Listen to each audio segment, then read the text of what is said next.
श्री कृष्ण गोविंद हरे मुरारी, हे नाथ नारायण वासुदेव।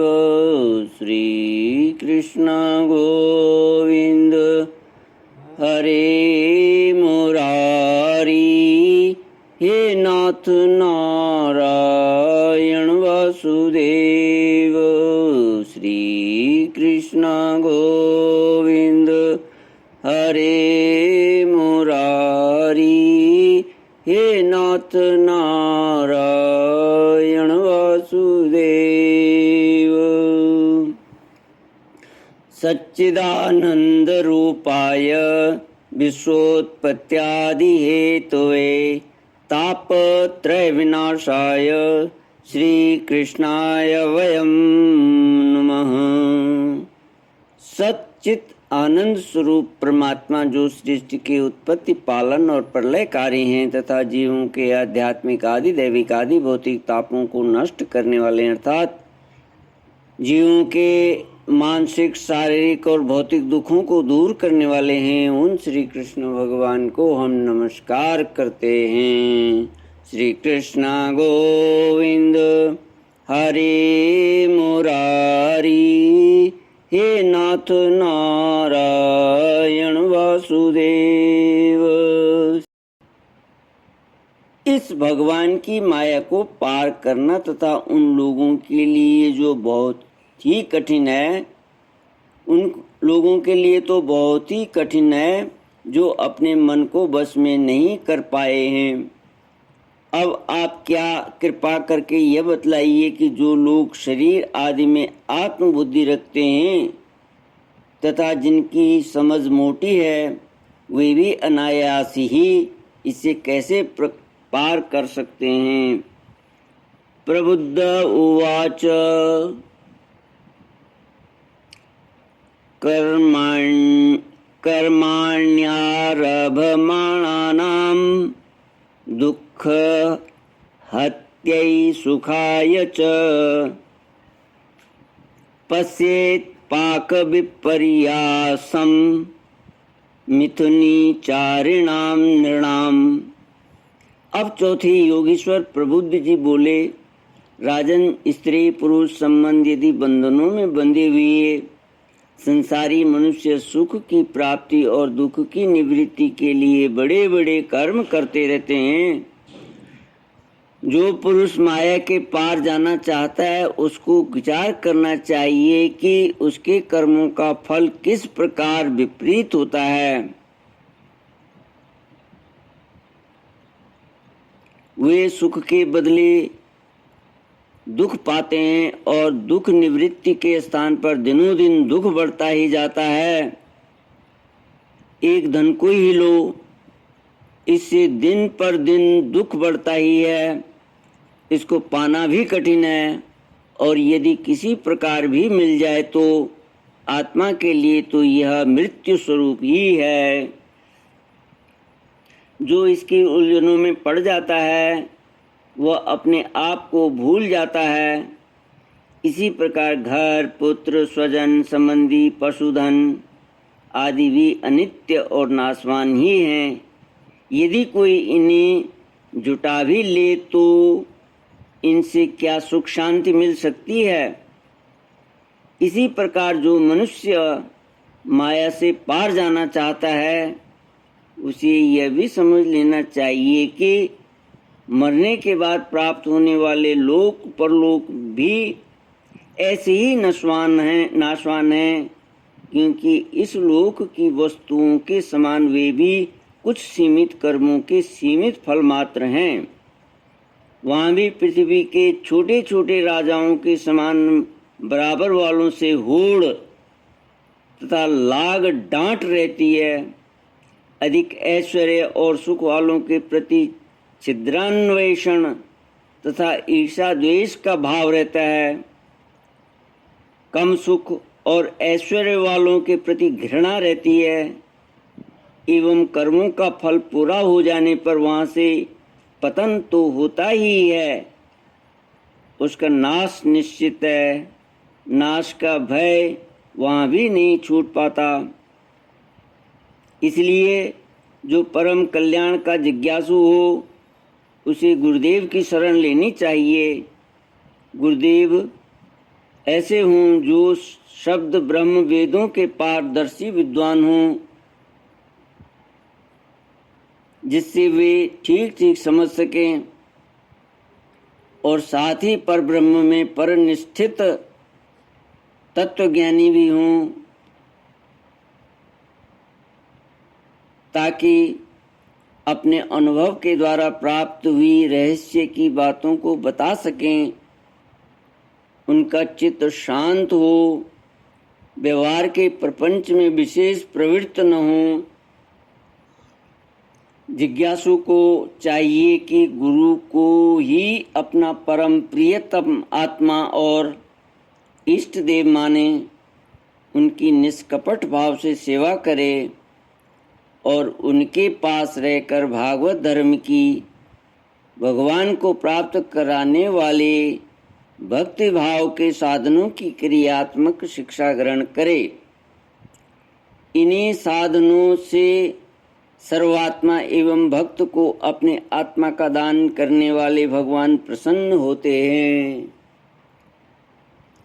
पहले शरीर, संतान आदि में मन की अनासक्ति सीखे, फिर भगवान के भक्तों में प्रेम कैसा करना चाहिए यह सीखे। इसके पश्चात प्राणियों के प्रति यथा योग्य दया, मैत्री और विनय की निष्कपट भाव से शिक्षा ग्रहण करे। मिट्टी, जल आदि से बाह्य शरीर की पवित्रता, छल कपट आदि के त्याग से भीतर की पवित्रता, अपने धर्म का अनुष्ठान, सहन शक्ति, मौन, स्वाध्याय, सरलता, ब्रह्मचर्य, अहिंसा तथा शीत उष्ण, सुख दुख आदि द्वंद्वों में हर्ष विषाद से रहित होना सीखे। सर्वत्र अर्थात समस्त देश काल और वस्तुओं में चेतन रूप से आत्मा और नियंता रूप से ईश्वर को देखना। एकांत सेवन, यही मेरा घर है, ऐसा भाव न रखना। गृहस्थ हो तो पवित्र वस्त्र पहनना और त्यागी हो तो फटे पुरानी पवित्र चीथड़े, जो कुछ प्रारब्ध के अनुसार मिल जाए उसी में संतोष करना सीखे। भगवान की प्राप्ति का मार्ग बतलाने वाले शास्त्रों में श्रद्धा और दूसरे किसी भी शास्त्र की निंदा न करना। प्राणायाम के द्वारा मन का, मौन के द्वारा वाणी का और वासनाहीनता के अभ्यास से कर्मों का संयम करना। सत्य बोलना, इंद्रियों को अपने गोलकों में स्थिर रखना और मन को कहीं बाहर न जाने देना सीखे। राजन, भगवान की लीलाएं अद्भुत हैं, उनके जन्म, कर्म और गुण दिव्य हैं।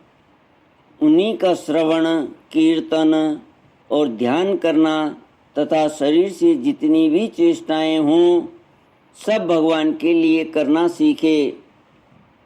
यज्ञ, दान, तप अथवा जप, सदाचार का पालन और स्त्री, पुत्र, घर, अपना जीवन, प्राण तथा जो कुछ अपने को प्रिय लगता हो सब का सब भगवान के चरणों में निवेदन करना, उन्हें सौंप देना सीखे। जिन संत पुरुषों ने सच्चिदानंद घन स्वरूप भगवान श्री कृष्ण का अपनी आत्मा और स्वामी के रूप में साक्षात्कार कर लिया हो, उनसे प्रेम और स्थावर जंगम दोनों प्रकार के प्राणियों की सेवा, विशेष करके मनुष्यों में भी परोपकारी सज्जनों की और उनमें भी भगवत प्रेमी संतों की करना सीखे। भगवान के परम पावन शरीर के संबंध में ही एक दूसरे से बातचीत करना और इस प्रकार के साधकों का इकट्ठे होकर आपस में प्रेम करना, आपस में संतुष्ट रहना और प्रपंच से निवृत्त होकर आपस में ये आध्यात्मिक शांति का अनुभव करना सीखे। राजन, श्री कृष्ण राशि राशि पापों को एक क्षण में भस्म कर देते हैं। सब उन्हीं का स्मरण करें और एक दूसरे को स्मरण करावें। इस प्रकार साधन भक्ति का अनुष्ठान करते करते प्रेम भक्ति का उदय हो जाता है और वे प्रेमाद्रेक से पुलकित शरीर धारण करते हैं। उनके हृदय की बड़ी विलक्षण स्थिति होती है। कभी कभी वे इस प्रकार चिंता करने लगते हैं कि अब तक भगवान नहीं मिले, क्या करूं, कहाँ जाऊं, किसे पूछूं, कौन मुझे उनकी प्राप्ति करावे। इस तरह सोचते सोचते वे रोने लगते हैं। तो कभी भगवान की लीला की स्फूर्ति हो जाने से ऐसा देखकर कि परमेश्वरशाली भगवान गोपियों के डर से छिपे हुए हैं, खिलखिलाकर हंसने लगता है। कभी कभी उनके प्रेम और दर्शन की अनुभूति से आनंद मग्न हो जाते हैं, तो कभी लोकगीत भाव में, तो कभी लोकातीत भाव में स्थित होकर भगवान के साथ बातचीत करने लगते हैं। कभी मानो उन्हें सुना रहे हों। इस प्रकार उनके गुणों का गान छोड़ देते हैं और कभी नाच नाच कर उन्हें रिझाने लगते हैं। कभी कभी उन्हें अपने पास न पाकर इधर उधर ढूंढने लगते हैं, तो कभी कभी उनसे एक होकर उनकी सन्निधि में स्थित होकर परम शांति का अनुभव करते और चुप हो जाते हैं। राजन, जो इस प्रकार भागवत धर्मों की शिक्षा ग्रहण करता है, उसे उनके द्वारा प्रेम भक्ति की प्राप्ति हो जाती है और वह भगवान नारायण के परायण होकर उस माया को अनायासी पार कर पाता है, जिसकी पंजे से निकलना बहुत ही कठिन है। श्री कृष्ण गोविंद हरे मुरारी, हे नाथ नारायण वासुदेव। ओम पूर्णमद पूर्णमिदं पूर्णात् पूर्णमुदच्यते पूर्णस्य पूर्णमादाय पूर्णमेवावशिष्यते। ओम शांति शांति शांति। ओम द्यौ शांति अंतरिक्षं शांति पृथ्वी शांति आप शांति औषधे शांति वनस्पति शांति विश्वे देव शांति ब्रह्म शांति सर्वं शांति शांतिरेव शांति समं शांतिरेधि। हरि ओम श्री गुरुभ्यो नमः। हरि ओम। श्री कृष्ण